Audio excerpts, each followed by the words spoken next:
खोलते हैं और 1 सेकंड ये आता है तो बाहर आ जाता है, फिर ये ओके हो जाता है, फिर 1 सेकंड यहाँ पर ये सही होगा और ये फिर 1 सेकंड आपका यहाँ पर बाहर की। हेलो दोस्तों, रिफिक्स इंडिया के यूट्यूब चैनल पे आपका फिर से स्वागत है। और आज की वीडियो में हम बात करेंगे, हमारे पास यहाँ पर एक सेट आया है जिसके अंदर एक LG का पैनल लगा हुआ है यहाँ पर छोटे टीकॉन वाला, जो कि एक C2LX स्कोप के साथ यहाँ पर हमें देखने के लिए मिलता है। इसमें ज्यादातर प्रॉब्लम जो होती है दोस्तों, वर्टिकल बार की, ग्रे इमेज की प्रॉब्लम हमें देखने के लिए मिलती है। तो आज जो हमारे पास यहाँ पर प्रॉब्लम आई है, सबसे पहले मैं यहाँ पर ऑन करके आपको प्रॉब्लम दिखा देता हूँ कि हमारे पास ये जो प्रॉब्लम है किस कंडीशन में है। बेसिकली सैमसंग का एक लोकल सेट है मार्केट में जो चलता है आजकल। तो यहाँ पर मैं सेट को ऑन करता हूँ और सेट को ऑन करने के बाद यहाँ पर देखेंगे दोस्तों कि इसमें जो प्रॉब्लम हमें किस तरीके से देखने के लिए मिलती है। आप देखोगे यहाँ पर हमारा जो सेट है वो चलता है, लेकिन चलने के बाद यहाँ पर आपका ये बार की प्रॉब्लम में पहुंच जाता है। यहाँ पर देखोगे तो कुछ फ्लिकर करता है, फिर सही हो जाता है, और यहाँ पर ये अभी देखोगे फिर वापस से फ्लिकर कर रहा है, अभी वापस ही आपका सही हो जाता है। यानी कि कई बार इसमें चलते चलते आपके बार की प्रॉब्लम भी देखने के लिए मिलती है, कई बार ये ग्रे इमेज पूरा हो जाता है। तो इस तरीके की प्रॉब्लम हमें देखने के लिए मिल रही है। इस प्रॉब्लम को कैसे हम सॉल्व करते हैं, इन सभी चीजों के बारे में हम बात करेंगे। तो यहाँ पर आप देखोगे तो 1 सेकंड पिक्चर हमारी फ्रीज हो रही है और 1 सेकंड हमारी पिक्चर यहाँ पर चल रही है। बेसिकली जो फॉल्ट होता है दोस्तों, ये हमारे ओड इवन का फॉल्ट होता है। ओड इवन को बाईपास करके भी फॉल्ट को रिपेयर करा जा सकता है। तो इस प्रॉब्लम को कैसे हम सॉल्व करेंगे, कैसे इन सभी चीजों को हम देखेंगे, तो इस वीडियो के अंदर हम सारी चीजों के अंदर बात करेंगे। तो वीडियो को लास्ट तक जरूर देखें, जिससे आपको पता चले कि प्रॉपर तरीके से हम पैनल को कैसे चेक करते हैं और पैनल को कैसे हम रिपेयर करते हैं। तो यहाँ पर अगर आप देखोगे तो जैसे हम यहाँ पर मेन्यू खोलते हैं और 1 सेकंड ये आता है तो बाहर आ जाता है, फिर ये ओके हो जाता है, फिर 1 सेकंड यहाँ पर ये सही होगा और ये फिर 1 सेकंड आपका यहाँ पर बाहर की। और ये जो प्रॉब्लम होती है ज्यादातर दोस्तों की ओड इवन के फॉल्ट होता है। ओड इवन के अलावा भी इसमें बहुत सारी चीजें होती हैं जो LG के पैनल में हमें देखने के लिए मिलती हैं। तो आज की वीडियो में इसी के ऊपर हम बात करने वाले हैं। तो सबसे पहले जब भी आप इस पैनल को चेक करोगे तो सबसे पहले मैं आपको यहाँ पर दिखाता हूँ पैनल का जो मॉडल नंबर है। अगर आप यहाँ पर देखेंगे तो पैनल का ये मॉडल नंबर है। अब ये जो मॉडल नंबर है हमारे पास तो यहाँ पर अगर आप देखेंगे तो हमारे पास ये मॉडल नंबर है LC32, यानी कि हमारे पास 32 इंची का LG का पैनल है। और यहाँ पर अगर आप देखेंगे तो इसमें हमारे पास यहाँ पर एक टीकॉन देखने के लिए मिलता है। बेसिकली इस मदरबोर्ड से इस टीकॉन और यानी कि इस पैनल को चलाने के लिए इसके अलावा भी एक टीकॉन आता है जो कि लोकल टीकॉन होता है, यूनिवर्सल टाइप इसका आता है एक टीकॉन। तो यहाँ पर अगर हम बात करते हैं दोस्तों, तो सबसे पहले अगर हम बात करेंगे तो जब भी हम किसी पैनल को चेक करते हैं तो बेसिक वोल्टेज को चेक करना बहुत ही जरूरी होता है। तो यहाँ पर सबसे पहले मल्टीमीटर को DC वोल्ट की रेंज पर हम सेट करेंगे और यहाँ पर सबसे पहले हम चेक करेंगे कि 12 वोल्ट की सप्लाई हमारी देखने के लिए मिलती है या नहीं मिलती है। तो यहाँ पर फ्यूज है, फ्यूज पे अगर मैं देखता हूँ तो 12 वोल्ट की सप्लाई यहाँ पर बिल्कुल परफेक्ट तरीके से मिल रही है। अब ये जो 12 वोल्ट की सप्लाई हमें बिल्कुल परफेक्ट तरीके से मिल रही है, ये फ्यूज के आउटपुट में भी है। ये 12 वोल्ट की सप्लाई जाती है दोस्तों DC टू DC IC को, और ये जो DC टू DC IC है इसका सबसे पहला काम होता है यहाँ पर 3.3 वोल्ट बनाना। तो यहाँ पर देखेंगे आप 2 कॉइल देखने के लिए मिल रही है, लेकिन यहाँ पर इस डायोड पर अगर चेक करता हूँ तो आप यहाँ पर देखेंगे दोस्तों, मुझे जो वोल्टेज मिल रही है वो यहाँ पर 3.3 वोल्ट की सप्लाई हमें देखने के लिए मिल रही है। अगर हमें यहाँ पर इस तरीके से प्रॉब्लम और यहाँ पर वोल्टेज मिल रही है तो इसको हम आगे क्या करेंगे। यहाँ पर अगर आप देखोगे तो यहाँ पर आपकी एक टीकॉन IC है और यहाँ पर आपकी एक रोम IC है। ये जो IC होती है इस IC को भी चलने के लिए 3 वोल्ट की सप्लाई चाहिए होती है। तो यहाँ पर रोम IC की पिन नंबर 8 पे अगर मैं देखता हूँ तो रोम IC की पिन नंबर 8 पे अगर आप देखोगे तो 3.3 वोल्ट की सप्लाई मिल रही है। और टीकॉन IC की अगर 3 वोल्ट की सप्लाई चेक करता हूँ तो यहाँ पर एक 1.8 मिल रही है और यहाँ पर 3.3 वोल्ट हमें देखने के लिए मिल रही है। यानी कि दोस्तों अभी हमें यहाँ पर जो वोल्टेज की रिक्वायरमेंट है वो तो हमें यहाँ पर पूरी देखने के लिए मिल रही है। जब इन दोनों की रिक्वायरमेंट पूरी होती है तो ये टीकॉन IC इस DC IC को एक इनेबल भेजती है। इनेबल कौन सी पिन पे जाता है वो सारी चीजें डाटा शीट के अकॉर्डिंग पता चलती हैं। तो यहाँ पर जैसे ही इनेबल जाता है तो आप देखेंगे यहाँ पर एक सर्किट कंपनी ने बना रखा है जो कि हमारा एक बूस्ट सर्किट होता है। इसके डायोड के एनोड पे अगर चेक करूंगा तो 12 वोल्ट की सप्लाई होगी, और डायोड के अगर मैं कैथोड पे चेक करूंगा तो मुझे यहाँ पर बूस्ट वोल्ट की सप्लाई मिलनी चाहिए। तो अगर आप देखेंगे यहाँ पर जो मुझे वोल्टेज मिल रही है वो यहाँ पर 15 वोल्ट की सप्लाई मिल रही है, यानी कि हमारा ये बूस्ट सर्किट बिल्कुल परफेक्ट तरीके से काम कर रहा है। अगर ये सर्किट काम कर रहा है दोस्तों तो फिर आगे अगर हम देखते हैं तो ये जो वोल्टेज है इसको हम बोलते हैं AVDD वोल्टेज।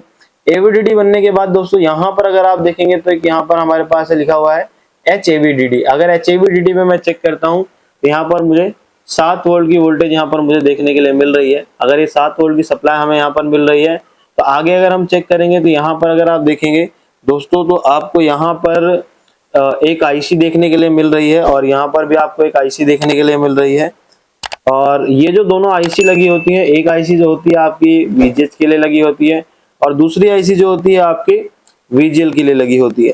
तो यहाँ पर अगर मैं चेक करता हूँ इसको, तो इसमें जो वीजीएच वोल्टेज है वो बन रही है नहीं बन रही, तो उसको मैं देखता हूँ। तो यहाँ पर अगर आप देखो तो 26 वोल्ट की सप्लाई मेरे को देखने के लिए मिल रही है और 26 वोल्ट मिलने के बाद दोस्तों यहाँ पर हमें कंफर्म हो गया कि हमारी जो वीजीएच वोल्टेज है ये बिल्कुल परफेक्ट तरीके से यहाँ पर बन रही है। वीजीएच वोल्टेज बनने के बाद दोस्तों यहाँ पर अगर आप देखोगे तो एक वोल्टेज और बनती है वीजीएल की। तो अगर मैं वीजीएल चेक करता हूँ दोस्तों, अगर आप देखोगे तो अभी हमारी जो वीजीएल है ये हमें यहाँ पर -4 वोल्ट की सप्लाई यहाँ पर देखने के लिए मिल रही है। अगर -4 वोल्ट की सप्लाई हमें देखने के लिए मिल रही है तो दोस्तों इसका मतलब है कि हमारे पास यहाँ पर वीजीएच और वीजीएल दोनों वोल्टेज हमें यहाँ पर परफेक्ट तरीके से देखने के लिए मिल रही है और आपके पैनल में फिर भी प्रॉब्लम आ रही है। तो यहाँ पर सबसे पहले हमें क्या काम करना पड़ेगा, सबसे पहले इस टीकॉन आईसी को चेक करेंगे और टीकॉन आईसी को चेक करने के साथ साथ यहाँ पर सबसे पहले हम इनकी जो कॉफ है इस कॉफ को अगर मैं चेक करके देखता हूँ तो यहाँ पर अगर आप देखोगे दोस्तों ये जो सेट है हमारे पास ये किसी मैकेनिक से आया है। तो अगर आप यहाँ पर देखेंगे थोड़ा सा, तो ये जो सेट है इस सेट में यहाँ पर जो कॉफ है मैकेनिक ने उखाड़ रखी है और यहाँ पर अगर आप देखेंगे उसकी जो कॉफ है वो थोड़ी सी हमें बर्निंग देखने के लिए मिल रही है। ये जो कॉफ है यहाँ से स्पार्किंग मार रही है और यहाँ पर अगर मैं इसको देखता हूँ थोड़ा ध्यान से, तो आप यहाँ पर देखेंगे तो ये देख सकते हैं अभी हमारी जो कॉफ है यहाँ से बर्न हो रही है, यानी कि हमें स्पार्किंग देखने के लिए मिल रहा है। तो इस कंडीशन में दोस्तों आपको करना क्या है, इस पैनल को कैसे ओके करना है। बेसिकली होता क्या है, अगर आपके पास इस तरीके की प्रॉब्लम आती है तो इस पैनल को रिपेयर करने के लिए सबसे पहले हमें यहाँ पर जो ये ट्रैक्स आपके बर्न हो रहे हैं इन ट्रैक्स को हमें ओपन करना पड़ेगा और ओपन करने के बाद इसमें हमें कंडीशन पता चलती है। लेकिन ओपन करने से पहले हम इस चीज को चेक करेंगे कि हमारी जो टीकॉन आईसी है ये ओके है या नहीं। कई बार ऐसा होता है कि कॉफ बर्न होने की वजह से आपकी टीकॉन आईसी खराब हो जाती है। तो सबसे पहले हम क्या काम करेंगे, मल्टीमीटर को रखेंगे हम डायोड बोर्ड की रेंज पर और डायोड मोड की रेंज पे रखने के बाद हम यहाँ पर लगाएंगे रेड वायर को ग्राउंड से लगा देंगे और मदरबोर्ड को डिस्कनेक्ट करेंगे और यहाँ पर जितने भी पेयर आप लोग देख रहे हैं इन सभी पेयर्स पे हम रीडिंग को चेक करेंगे। तो यहाँ पर अगर इस पेयर पे रीडिंग चेक करता तो 518 की रीडिंग आ रही है। फिर दूसरे पे अगर चेक करता हूँ तो इस पे भी 518 की है। तीसरे पे चेक करता हूँ तो इस पे भी मुझे 518 मिल रहे हैं। चौथे ट्रैक पे भी 518 मिल रहे हैं। पांचवें ट्रैक पर अगर देखता हूँ तो यहाँ पर भी मुझे 518 है। छठे ट्रैक पर अगर देखता हूँ तो यहाँ पर भी 518 है। यानी कि दोस्तों यहाँ पर जो ऑलमोस्ट रीडिंग आ रही है वो सभी पे मुझे सेम देखने के लिए मिल रही है। अभी यहाँ पर अगर आगे देखता हूँ तो यहाँ पर सभी पे मुझे ऑलमोस्ट सेम रीडिंग मिल रही है। यानी हमारी जो टीकॉन आईसी है दोस्तों ये तो हमें ओके कंडीशन में देखने के लिए मिल रही है। अब यहाँ पर अगर हमारी टीकॉन आईसी ओके है दोस्तों तो यहाँ पर सबसे पहला काम क्या है, सबसे पहला काम होगा कि ये जितने भी वोल्टेज की लाइन है यहाँ पर जितने भी आपके वोल्टेज के ट्रैक हैं या तो मैं इसको कट कर दूं या फिर मैं यहाँ पर इस कॉफ को यहाँ से थोड़ा सा रिमूव कर दूं और रिमूव करने के बाद फिर मैं यहाँ पर पिक्चर की कंडीशन देखूंगा कि पिक्चर की कंडीशन सेम है या नहीं है। ये जो कॉफ बर्निंग है सबसे पहले हम क्या काम करेंगे, यहाँ पर कॉफ इस जो बर्निंग हो रखी है हमारी टीकॉन आईसी को चेक करने के बाद दोस्तों यहाँ पर हम इस कॉफ को सबसे पहले यहाँ से रिमूव करेंगे और रिमूव करने के बाद देखेंगे कि हमारा जो पैनल है इसमें क्या कंडीशन रहती है। तो यहाँ पर मैं इसको रिमूव करूंगा। रिमूव करने के बाद अगर हमारे पैनल में सेम कंडीशन रहती है तो इसको हम देखेंगे कि हमारा जो पैनल है इसमें हम आगे क्या कर सकते हैं। अभी इसको हम रिमूव करेंगे और जब भी आप किसी कॉफ को रिमूव करते हो तो सबसे पहले उसको फिजिकल चेक करना है। तो सबसे पहले मैं यहाँ पर इसको आपको फिजिकल दिखा देता हूँ। तो यहाँ पर अगर आप देखेंगे दोस्तों इसमें जो काम करा हुआ है तो यहाँ पर आप देख सकते हो इसमें जो काम हुआ है यहाँ पर आपको कुछ इस तरीके से इसमें मैकेनिक ने काम कर रखा है। ये जो कॉफ है पूरी यहाँ से मैकेनिक ने काट रखी है, लेकिन अभी प्रॉब्लम जो है हमारी वो सेम थी। अब इसको हम सॉल्व करेंगे। तो सॉल्व करने के लिए देखते हैं हम क्या काम करते हैं। कई बार क्या होता है कि कॉफ ज़्यादा काटने से आपकी बार की प्रॉब्लम और बढ़ जाएगी, तो इसको भी हम ठीक करने की कोशिश करेंगे। तो यहाँ पर सबसे पहले इस कॉफ को हम रिमूव करेंगे और रिमूव करने के बाद देखेंगे कि इसकी जो प्रॉब्लम है उसको हम कैसे सॉल्व कर सकते हैं। तो यहाँ पर रिमूव करने के लिए आप इस तरीके से एसएमडी का यूज कर सकते हैं। तो यहाँ पर हम इसकी कॉफ को थोड़ा सा रिमूव करेंगे, ज़्यादा नहीं दोस्तों, क्योंकि हमारी जो स्पार्किंग है वो थोड़ी ही जगह पे है, ज़्यादा नहीं है। इसको हम थोड़ा ही रिमूव करेंगे। तो यहाँ से आप देखोगे तो मैंने इस कॉफ को यहाँ पर बिल्कुल अच्छे तरीके से रिमूव कर दिया, कुछ ऐसे देखेंगे। अब यहाँ पर इसको रिमूव करने के बाद अगर आप देखेंगे तो यहाँ पर ये सारी कॉफ हमारी यहाँ से परफेक्ट तरीके से रिमूव हो चुकी है। अभी यहाँ पर देखने की हमारा जो पैनल है इसमें क्या कंडीशन रहती है, उसको हम यहाँ से ऑन करेंगे। और कई बार ऐसा होता है कि आप कॉफ जब रिमूव करते हैं, रिमूव करने के बाद स्टिल प्रॉब्लम सेम रहती है या प्रॉब्लम बढ़ भी जाती है, तो इस कंडीशन में हमें कॉफ को बॉन्डिंग करने की जरूरत पड़ सकती है। तो सबसे पहले यहाँ पर सेट को अब ऑन करूंगा मैं, और ऑन करने के बाद अब मैं देखूंगा कि इसकी जो फाइनल कंडीशन है, फाइनल कंडीशन क्या देखने के लिए मिल रही है। तो उसको हम ऑन कर लेते हैं। तो ऑन करने पर अगर मैं देखता हूँ तो इसमें क्या कंडीशन मिलती है, तो यहाँ पर देखोगे दोस्तों, जैसे मैंने इसको ऑन करा, ऑन करने पे अभी अब आप देखोगे यहाँ पर अभी हमारा ये ब्लैंक है। तो अभी इसमें हमें कोई भी पिक्चर देखने के लिए नहीं मिल रही। आप देखोगे तो यहाँ पर धीरे धीरे अभी यहाँ पर थोड़ा सा कुछ स्नो बन रहा है, इसमें ग्रे इमेज टाइप का इसमें स्नो बन रहा है, आप देखोगे यहाँ पर। तो अभी क्या है कि इसमें हमें थोड़ा सा यहाँ पर स्लो मोशन में पैनल जाता हुआ दिखाई दे रहा है। उस कंडीशन में थोड़ा सा हम यहाँ पर कॉफ को और रिमूव करके देखेंगे, क्योंकि कॉफ आपकी प्रॉपर तरीके से अगर रिमूव नहीं होगी और वो शॉर्टिंग कंडीशन में होगी तो इस तरीके से प्रॉब्लम आपको देखने के लिए मिल सकती है। तो यहाँ पर इसको हम रिमूव करते हैं, और रिमूव करने के बाद इसको प्रॉपर तरीके से चेक करेंगे कि क्या कंडीशन बन रही है हमारे इस पैनल की।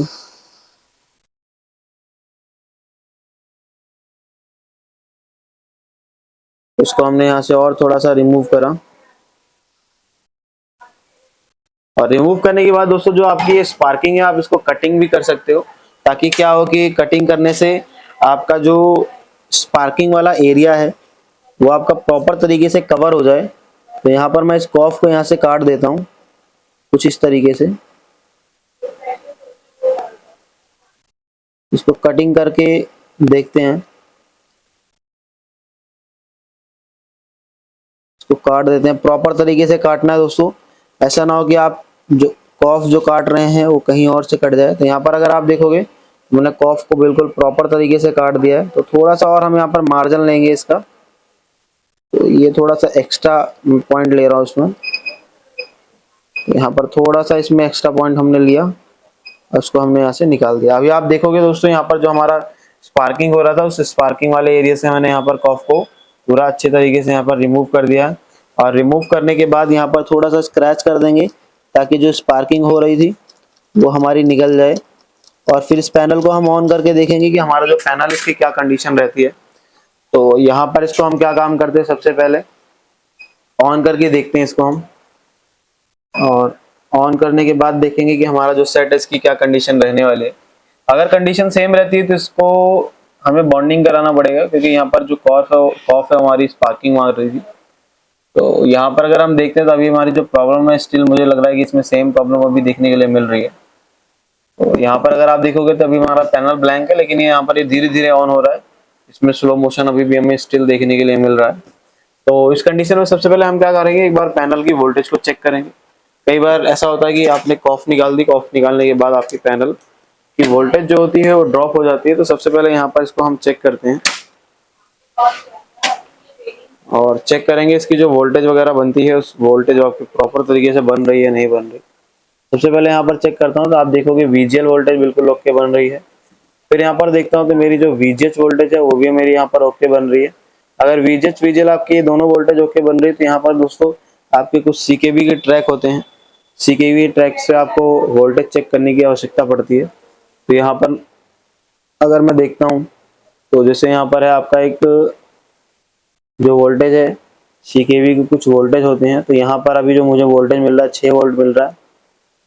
इस पे जो मिल रहा है इस पे भी मुझे 6 वोल्ट की सप्लाई मिल रही है CKV2 पे, फिर CKV3, फिर CKV4, यानी इसमें CLK1 CLK2 होता है।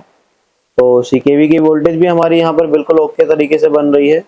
और वोल्टेज बनने के साथ साथ यहाँ पर देखोगे तो सारी वोल्टेज ओके है, लेकिन अभी जो प्रॉब्लम है वो हमें सेम देखने के लिए मिल रही है। तो उसमें एक ट्रैक होता है जिसको हम बोलते हैं ओड इवन। तो यहाँ पर अगर आप देखोगे तो इसमें हमें ओड इवन के ट्रैक भी मिलते हैं। तो इस पर अगर मैं वोल्टेज चेक करता हूँ तो VGL और VGH 1 सेकंड फ्लिप फ्लॉप करते हैं। तो यहाँ पर अगर मैं देखता हूँ तो मुझे जो फ्लिप फ्लॉप मिलना चाहिए मुझे यहाँ इस पैनल के अंदर। तो अभी मुझे जो प्रॉब्लम देखने के लिए मिल रही है वो यहाँ पर हमारी जो IC है, मुझे यहाँ पर फ्लिप फ्लॉप की प्रॉब्लम नजर, यहाँ पर अगर आप देखोगे तो एक ट्रैक मिला मुझे ओड और इवन का। तो यहाँ पर हमारी VGH और VGL फ्लिप फ्लॉप हो रही है। फिर यहाँ पर अगर हम देखते हैं तो यहाँ पर भी हमारी VGH और VGL फ्लिप फ्लॉप हो रही है, यानी कि हमारे OD1 के ट्रैक बिल्कुल ओके हैं। इसको एक बार सेट को बंद करेंगे और इस केबल को यहाँ से प्रॉपर तरीके से लगा कर देखेंगे। तो कई बार क्या होता है कि आपकी केबल थोड़ी सी रस्टेड होती है, तो यहाँ पर अगर आप देखोगे केबल हमारी थोड़ी सी रस्टेड है, इसको साफ करके फिर मैं आपको दिखाता हूँ। तो यहाँ पर अगर आप देखोगे तो मैंने इसको क्लीन कर लिया, और क्लीन करने के बाद यहाँ पर सबसे पहले मैं इसको लगा लेता हूँ, और लगाने के बाद यहाँ पर देखेंगे कि हमारा जो पैनल है इसमें क्या कंडीशन रहती है।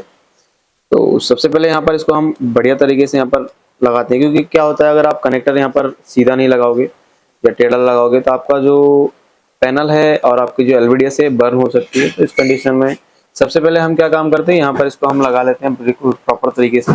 और यहाँ पर लगाने के बाद दोस्तों आपको क्या करना है, यहाँ पर सेट को ऑन करना है, और ऑन करने के बाद यहाँ पर देखेंगे कि जो हमारा पैनल है इसमें क्या कंडीशन रहती है।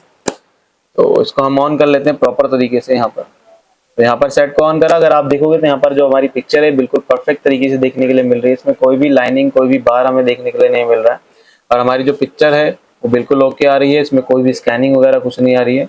यानी दोस्तों इस पैनल में अभी हुआ क्या था कि इसमें CKB शॉर्ट नहीं थे, इसमें अगर आप देखोगे तो यहाँ से जो आपकी कॉफ है वो बर्न हो रखी थी, कॉफ को अभी हमने यहाँ से कट कर दिया। कट करने के बाद अभी हमारा जो पैनल है बिल्कुल प्रॉपर तरीके से काम कर रहा है, और इसमें कोई भी लाइनिंग कोई भी इश्यू अभी देखने के लिए नहीं मिल रहा है। तो इस तरीके से दोस्तों आप भी किसी भी पैनल को आसान तरीके से रिपेयर कर सकते हो। अगर आपको वीडियो पसंद आई हो तो वीडियो को लाइक करें, शेयर करें और चैनल को सब्सक्राइब जरूर करें, जिससे हमारी नई वीडियो आप तक जरूर पहुंचे।